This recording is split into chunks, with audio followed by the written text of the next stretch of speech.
there seems to be an inexplicable rise in mental illness and behavioural issues with our youth currently.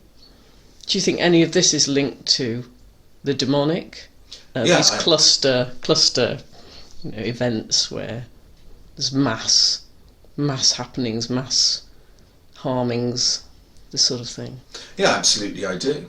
I dealt with one case where a young woman who didn't really believe in these things but had been on the internet looking at stuff she shouldn't have been, in terms of self-harming, wanting to feel something real, quite dark stuff. And there are groups that get involved in this. There was a spate of, I wasn't involved in this, in suicides at a school in South Wales some time ago now, as if this was some sort of contagious thing that people wanted to do and try out.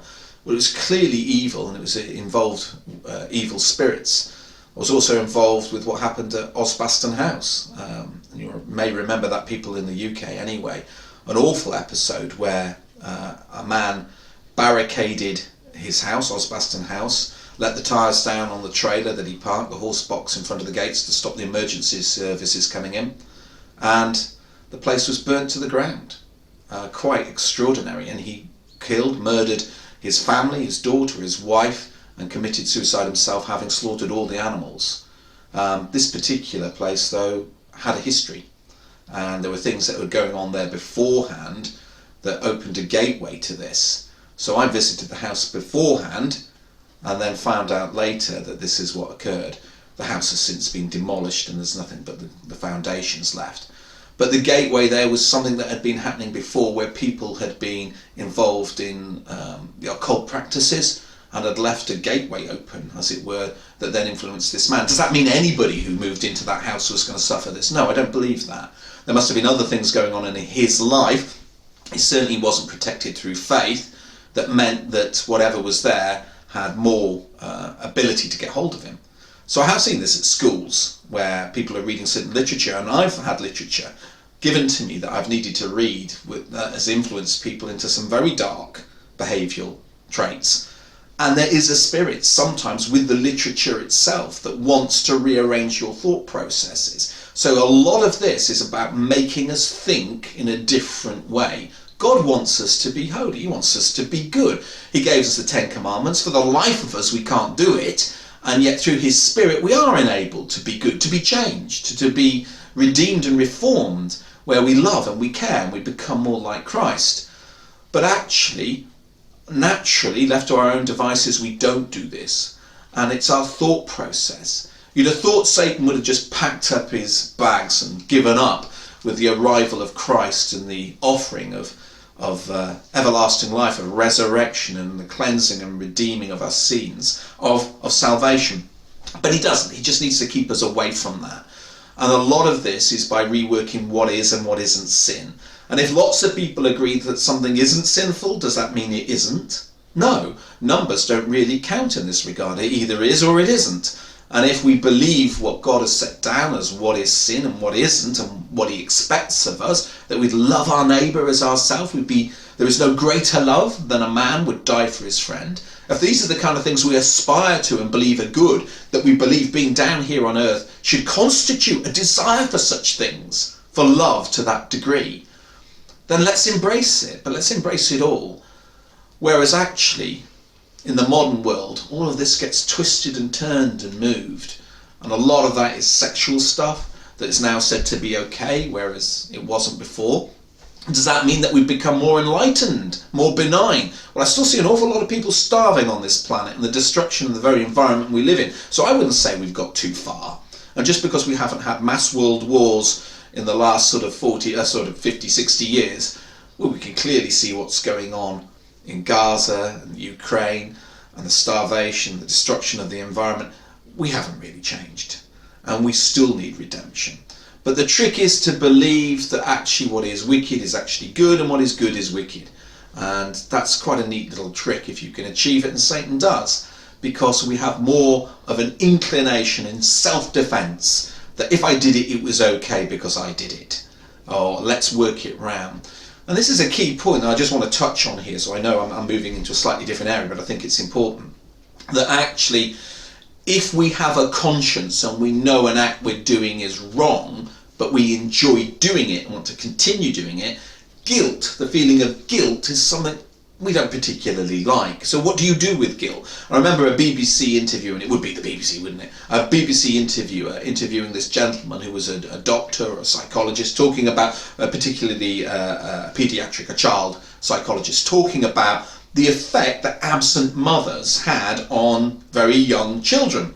Infants, as they were put out or farmed out to nurseries at a very young age. And he said the effect that it was having on the children was detrimental. It was not as good, and it had been clearly illustrated through clinical studies, as a stay-at-home mother, certainly for those formative young years, was having on the children. And the interviewer said, "You're making working mothers feel guilty." And it's funny how when people go on the front foot on these issues, that we are tempted to go, "Oh dear, sorry." Well, I quite admired this guy because he didn't do that. He went, "And what's wrong with that?" So he puts the question back to her. Guilt as an emotion or a feeling is hugely important. It is a catalyst to change. If I don't feel guilty or bad about what I've done, then I won't change it, will I? So guilt is important, but it isn't a nice feeling. And there's a sense that we should never be made to feel guilty. Now, of course, legalists or people who don't like us, or the tabloid press, will put a lot of pressure on people to feel bad. And that isn't right. That isn't loving, and it isn't good. But the reality is, if we do care for somebody, and if we are doing something wrong, we need to feel it. So the feeling of guilt should be a catalyst to change. But what comes after guilt is an apology to God and to the people we've offended. Then we have reconciliation, and then a determination, and through the empowerment of his Spirit, not to do it again. So there is a process here that Satan wants to interrupt. He wants to keep us away from Christ. He wants us to indulge in the things that can lead us to be possessed. And he wants us to disassociate the mental illness, as we would, or the modern world would term it or frame it, from the actual actions that caused it. If he can take away the cause, the gateway, or say that it doesn't exist, then he's on a winner. But it does exist, and it's very real, and we need to consider it. If you look at people who want to indulge in things that they shouldn't, typically to remove the guilt feeling, we either get everybody else to agree it's okay, and alcoholics are typical of this. If we can all have a party and we all drink, then I don't feel so bad because I'm not on my own feeling the guilt of indulging in something nobody else is doing. So if we can get everybody else to do it, or change the law, then it's okay. So there was the Halliburton loot, wasn't there, in America, that allowed companies to frack for oil and gas and potentially pollute the water table. There was a very historical and well constituted law to preserve the nature of fresh water and the cleanliness of it for drinking. Well, what do? We want the oil, we want the money that comes from it, but we've got this law in the way. So what do? We lobby. And if you look at Brussels and all the buildings around the European Commission there in Brussels, they're typically owned by lobbyists, by companies that specialise. And where does the term lobby come from? The lobby at the House of Commons, where invested interests would come there to put pressure on MPs to vote in a certain way, or institute a bill, or to redeem or get rid of a bill. And so this is the pressure that can come on. So if we can change the law and make what is sin now, as indicated in the Bible, good, or archaic, or we've progressed, or we're enlightened, it's no longer sin, or hey, listen, I'm human, I can't stop myself anyway, give us a break. This kind of language means that the core issue that's led to the possession cannot be dealt with. So first of all, we don't believe in the spiritual realms, we don't have any hope, we're not going to be looking for an answer to something that we don't think can be a problem. And secondly, we then have the issue of actually finding out the root cause of it. And if we no longer believe that things that are sinful, or we believe all roads lead to Rome, and we can indulge ourselves in all kinds of spiritualist behaviours and that won't have an effect, then we're not going to find it there either.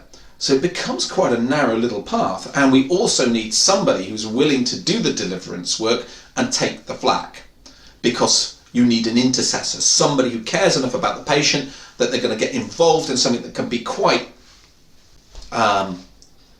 controlling, it can be quite combative it can be very difficult. It's not an easy engagement. It's not counselling.